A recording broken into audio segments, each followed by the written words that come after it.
रामजीलाल सुमन पर भड़के प्रदेश के दर्जा प्राप्त मंत्री रघुराज सिंह, कहा यह मुगलों की नाजायज औलाद है, देशद्रोही है। अलीगढ़ से खबर। राज्यसभा में मेवाड़ के राजा राणा सांगा को गद्दार कहने वाले समाजवादी पार्टी के सांसद रामजीलाल सुमन को लेकर अलीगढ़ में उत्तर प्रदेश सरकार के दर्जा प्राप्त मंत्री रघुराज सिंह ने कहा है कि यह मुगलों की नाजायज औलाद है। ऐसे लोग अपने आप को नहीं कहते, मुगलों को अपना बाप कहते हैं। ये देशद्रोही हैं और इन पर देशद्रोह का मुकदमा चलना चाहिए। अखिलेश सोने की चम्मच लेकर पैदा हुए हैं, वह विदेश में पढ़े हैं, उनको यहाँ की भौगोलिक स्थिति के बारे में नहीं पता। इस बार उनका एक भी ठाकुर नहीं जीतेगा। बयान आया है राणा सांगा को लेकर, क्या कहेंगे? देखिए, ये मुगलों की नाजायज औलाद है जो ठाकुरों के और रणबांकरों के लिए ऐसे शब्दों का उपयोग करते हैं। इसलिए इनका पूरा इतिहास आप पूछ लोगे तो ये इनको मैं नाजायज औलाद कहूंगा, क्योंकि ये अपने बाप को बाप नहीं कहते, मुगलों को अपना बाप कह रहे हैं। तो मुगलों से पैदा हुए लोग हैं ये लोग, ये क्रॉस ब्रीड है। बीपी मौर्य जी ने सन 77 में एक यहाँ पर सभा की थी, तो उन्होंने कहा क्रॉस ब्रीड रहेगी तो ठीक रहेगा।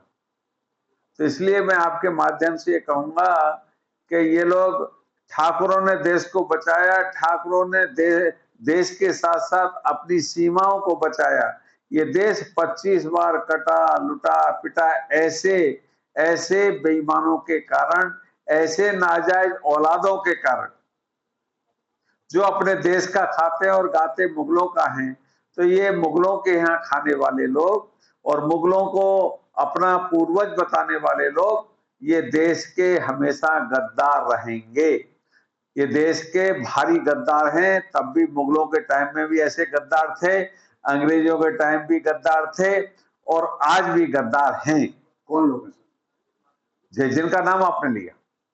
आप बताइए सर। जिनका नाम लिया आपने, मैं तो साफ शब्दों में कह रहा हूं, जो अपने आप को राज्यसभा सदस्य भी कहते हैं, श्रीमान सुमन जी, इस बात को कह, रामजीलाल सुमन जी अपने आप को कह रहे हैं, इनको शर्म हया बिल्कुल रही नहीं। सर, उनके बयान का कहीं ना कहीं अखिलेश जी भी समर्थन कर रहे हैं। अखिलेश जी के पिताजी वास्तविक नेता थे। अखिलेश जो है सोने की चम्मच लेके पैदा हुए हैं, उनको भौगोलिक कोई ज्ञान नहीं, वो विदेश में पढ़े हैं, इसलिए उन्हें हिंदुस्तान की धरती का कोई ज्ञान नहीं। राजा महाराजाओं ने लड़ाई लड़के, राजपूतों ने लड़ाई लड़के ये देश बचाया। आज हमारी जो संस्कृति बची हुई है केवल उनके कारण, हमारे रणबांकुरों के कारण। राणा सांगा के 80 घाव लगे थे, अखिलेश के एक घाव लग जाएगा तो सैया पे पड़ जाएंगे। 80 घाव के बाद भी लड़ाई लड़ते रहे देश के और राष्ट्र के हित में। तो इसलिए इनको शर्म आनी चाहिए। और इस बार लोकसभा में इनको जो वो ताकत मिल गई तो इनके दिमाग खराब हो गए। अब के ठाकुर इनको बता देंगे कि इनका एक भी ठाकुर नहीं जीतेगा। भारी बहुमत से 2027 में भारतीय जनता पार्टी की सरकार बनेगी। अखिलेश के लोगों की जमानत जब्त हो जाएगी।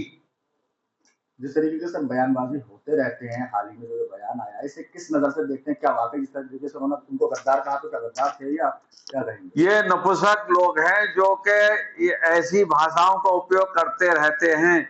ये ऐसे योद्धाओं के, ब्राजील 19 बार आक्रमण अमेरिका ने किया, हमारे देश के राजपूतों की कहानी को पढ़ के वो कभी भी गुलाम नहीं हुए। तो हमारे देश की राजपूतों का इतिहास को पढ़ के कई देश ऐसे हैं जो गुलाम नहीं हुए, लेकिन हमारे ही लोगों ने हमको गुलाम करवाया।